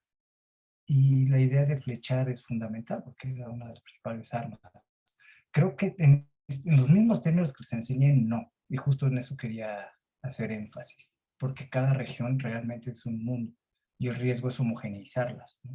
Es decir, todos los indígenas son iguales. No, a lo mejor todos tienen Venus, sí, pero la manera en que Venus funciona va a ser distinta. La función de Venus como alter ego, no muy lejos de la zona que trabajo, no es con Venus, es con animales. Entonces tú nace no sé, cualquier animal, un venado. Si matan al venado te mueres tú. Entonces, y el tonalismo es algo que van a encontrar casi todo el país. O sea, el tonalismo y nahualismo, que son dos fenómenos muy emparentados, se encuentran pues, casi en todas las zonas. No sé, por ejemplo, en los altos de Chiapas, segurísima cantidad de nahualismo y tonalismo. Lo que llama la atención de la Huasteca es justo que no es con animales, sino que agarraron la estrella. Cuando a unos, no sé, 50 kilómetros al sur, ya no son estrellas, son animales. Y no hay la misma lógica ritual. Esta es una cuestión excepcional, muy excepcional. Como excepcional son los rituales huicholes. Alguien comentó por ahí, cuando lo que he visto de los huicholes también es de wow, agarran al becerro, lo sangran, es un sangrerío brutal. Los rituales de los tlapanecos también son muy impactantes porque todavía ver que matan un marrano, pues es bueno, ¿no? Pero ver que matan un gatito o un perrito, como que dices, ay, pobrecito. Y la investigadora hace unas analogías muy buenas con imágenes de los códices donde se ve cuando matan a un jaguar, por ejemplo. Digamos, ella podría, si la buscan, se llama Daniel Deuve, y sus videos están en la red, son bastante interesantes, justo porque ella sí hace esta correlación con los códices. Cosa que, por ejemplo, yo trato de evitar, ¿no? Porque no es que no sean, sino no las necesito para lo que hago. Entonces, bueno, tu respuesta no creo que esté en otro lado. No lo sé, porque tampoco conozco todo el país y es tan diverso que de repente sí. Ok, gracias, Leopoldo. Pues vamos con Ricardo y creo que con él cerraríamos. Hola otra vez. A mí me llamó la atención una cosa. En esta cuestión de estas comunidades, la inicial, perdón, se me fue ahorita el nombre, que son más evangelistas que católicos, y eso lo encuentras en Chiapas, lo encuentras en muchos lugares que han arrasado ahí en esa situación. En la cuestión del sacrificio no es tan intensa tampoco. Una de las preguntas que yo tengo más es, ¿qué tanto efecto tuvo este este intercambio este cambio de religión hacia el evangelismo con referencia al sacrificio. Total, lo eliminó. O sea, justo las religiones evangélicas, a diferencia, por ejemplo, de la evangelización católica, o sea, si hay todavía algo Reminiscencia. en México prehispánico, es justo porque, no sé si recuerden la historia, llegan los 12 franciscanos, pero ellos venían influidos por la Reforma.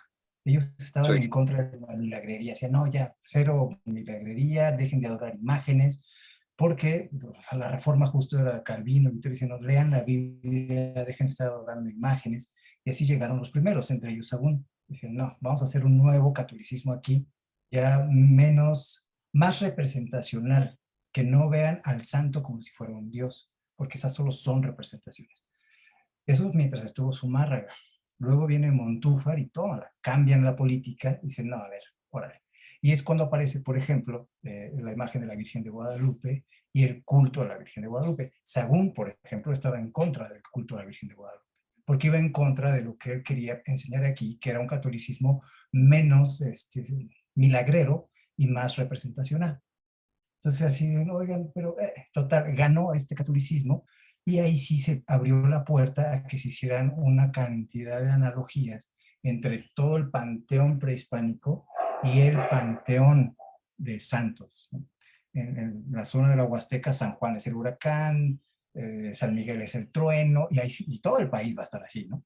Eso solo es posible cuando tenemos una lógica donde los santos en realidad son dioses. Y se les trata como dioses.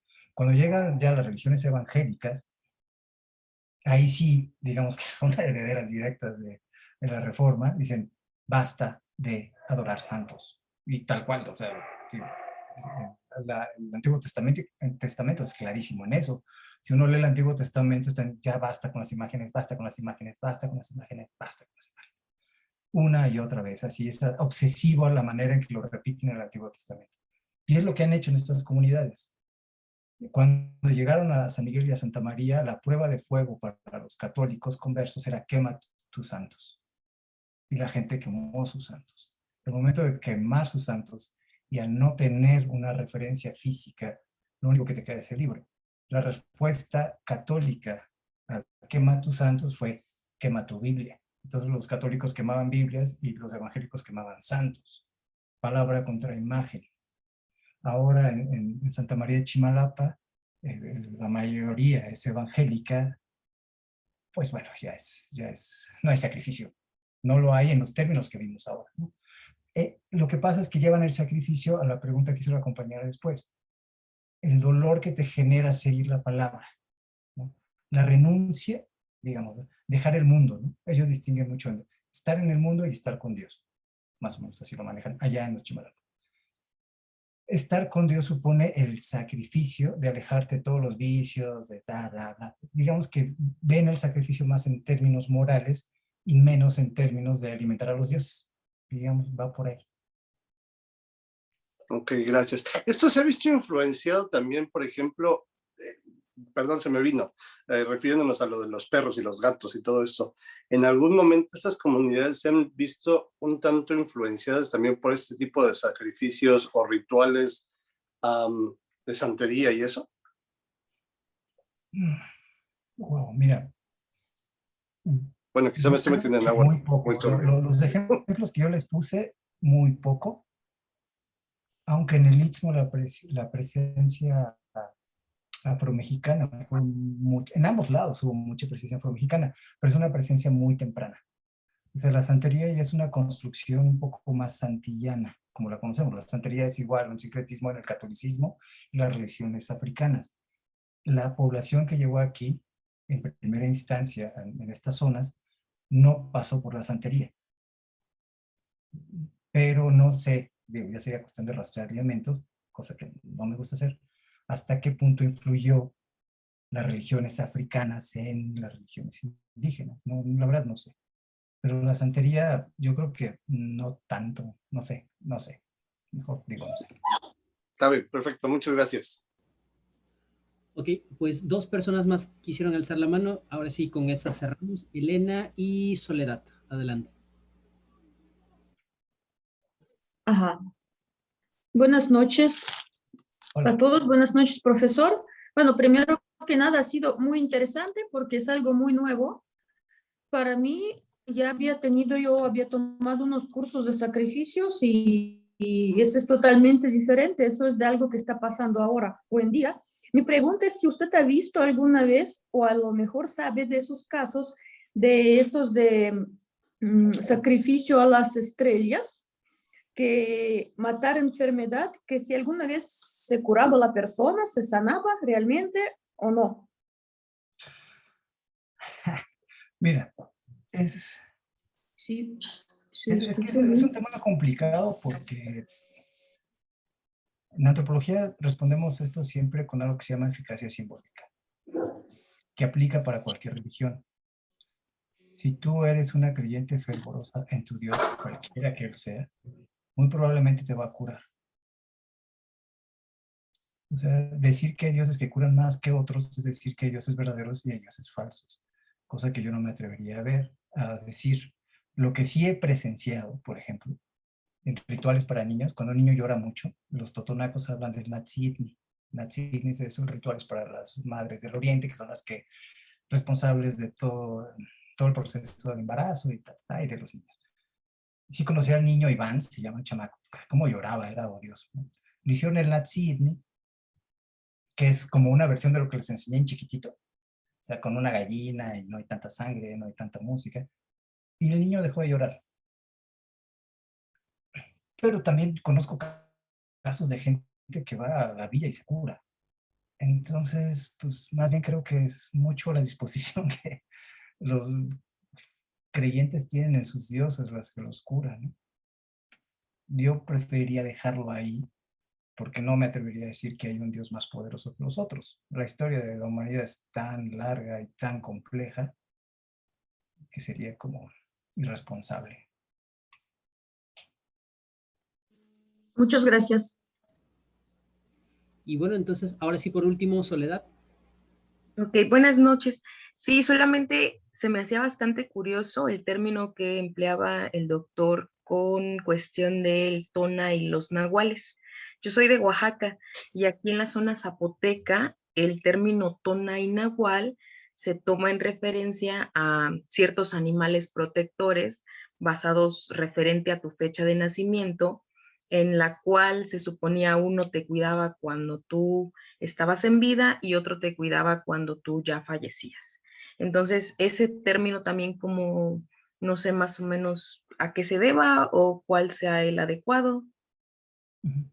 ¿Qué parte de Oaxaca? Por Zapoteco, o sea, del norte, del Istmo, del sur, del De la valle. zona de valles centrales. De los valles centrales. Ya. Con los términos nahual y tonal, lo que pasa es que cada región les da un sentido no tan distinto, porque los sentidos van pegados. Tú vas a encontrar nahuali, por ejemplo, en la obra de Sahagún. Si tú buscas nahuali, los vas a encontrar ahí. Pero generalmente pensamos en el nahualismo en función de la capacidad de transformación de una persona en un ser. Puede ser un tigre, puede ser un rayo. En la zona de Oaxaca, por ejemplo, los nahuales rayos son famosísimos. La zona de Cots, o Guave, como se le conoce, ahí los nahuales son rayos. Pero en la zona Chimalapa los nahuales son tigres. Pero son ciertas personas que son especiales, que tienen el poder de transfigurarse en, nahualizarse en. Eso sería el nahualismo de manera un poco grosera. El tonalismo es cuando tú naces, nace un animal que es tu alter ego, que te acompaña durante tu vida. Esas serían como las dos definiciones extremas. Lo que pasa es que en las regiones va variando tanto que hay unas donde lo que en una es nahual, en otra es tonal, y se van mezclando. Entonces es imposible de definir estrictamente qué es cada cual, porque en cada zona van a tomar una u otra, o puede haber las dos, o solo puede haber una de ellas. Entonces, por ejemplo, ahorita lo que nos estás diciendo es el caso de los zapotecos de los valles centrales, cosa que va a variar a los zapotecos del Istmo, ¿no? que iban a tener definiciones distintas de lo que es nahual y lo que es tonal. Muy bien. Y de hecho, bueno, todo lo que estaban comentando se me hace pues bastante familiar. Aquí se acostumbran mucho los rituales, tanto en buena y mala manera. O sea, realmente aquí sí se puede llegar a mezclar pues la satanería tal cual. Hay algunas comunidades que hacen este tipo de rituales de sanación, rituales de nacimiento, para curarte de espanto. Entonces es bastante interesante la forma en la que lo hacen en cuestión de una buena manera, pero también hay comunidades que siguen sacrificando chivos, borregos, guajolotes. Entonces aquí la verdad en esta zona veía yo que algunos compañeros comentaban que donde se pudiera tener esta visualización. Y bueno, aquí en la zona de Oaxaca es bastante común ver esta serie de sacrificios. Entonces aquí todavía tenemos chamanes, todavía tenemos pues las sacerdotisas y demás, ¿no? Entonces es bien interesante y se me hace bastante familiar. Sí, en casi todo el área de tradición mesoamericana va a haber. En unas ya se ha perdido casi por completo. La península de Yucatán fue muy golpeada. Los procesos de evangelización, donde fueron más intensos, se perdió. Donde fueron menos intensos, tenemos rastros. Ok, bueno, muchas gracias, doctor. Solamente eso quería comentar. Ok, pues yo creo que con esto entonces cerraríamos la sesión del día de hoy, nuestra primera sesión sobre el ciclo sobre sacrificio. Leopoldo, la verdad es que muchísimas gracias. Los comentarios ahí por el chat que tenemos y el mismo de aquí es que bueno, sí, es algo muy diferente a lo que normalmente relacionan con sacrificio, ¿no? Lo ubican como algo pasado, algo que ya quedó en las crónicas, pero que efectivamente tiene reminiscencias en la vida contemporánea de este país. Y bueno, aquí está la muestra, ¿no?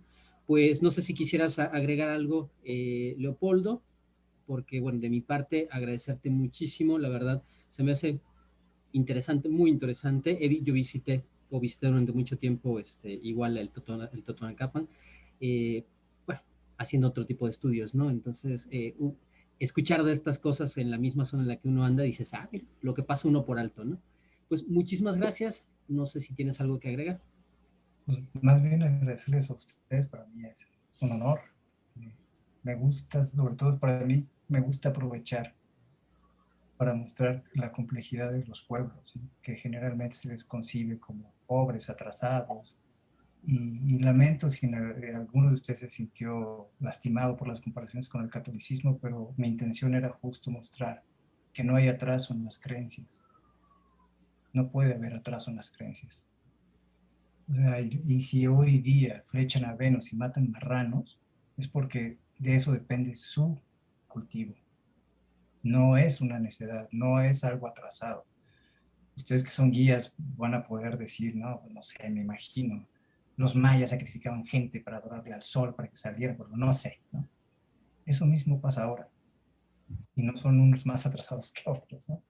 Los mayas del clásico, los mexicas del postclásicos son igualmente complejos que los totonacos actuales, los zoques actuales, los coreanos súper tecnológicos de hoy día de clase alta. Entonces, eso es algo que para mí es muy importante mostrarles, que el sacrificio no es nada malo. Puede ser chocoso, sí, la sangre choca, pero también he visto a los niños cómo matan gente con sus jueguitos y la cantidad de sangre que vemos por todos lados, fuera de contexto ritual, también está normalizada. Entonces digo, prefiero ver rituales que ver masacres. Entonces, bueno, les agradezco mucho el tiempo y espero haber cumplido con las expectativas. Gracias. Pues claro que sí, de mi parte creo que cumplidas y superadas. Ya te haré llegar más comentarios. Y bueno, nuevamente, Leopoldo, muchísimas gracias. Espero que no sea la primera oportunidad, la primera ocasión que tenemos por aquí. Sobre todo a la gente que lo ha hecho muy bien y que nos quedan interrogantes porque tú solo nos hablaste de sacrificio en una parte muy específica y por ahí quedaron otras pendientes. Pues bueno, esperemos que no sea la primera vez, que más adelante hay oportunidad de ahondar en estos temas. Pues bueno, muchas gracias a todos por su tiempo, por su paciencia, por los problemas que el tiempo hoy nos generó en el Internet. Y nos vemos entonces dentro de 2 días, el día 19, con la siguiente ponencia que sería el sacrificio, pero ahora vámonos un poco hacia atrás en la etapa colonial. Muchísimas gracias, Leopoldo. Muchísimas gracias a todos. Nos vemos hasta la siguiente. Hasta luego. Buenas noches. Gracias. Hasta luego, gracias, buenas noches. Gracias, gracias. Bonita noche a todos.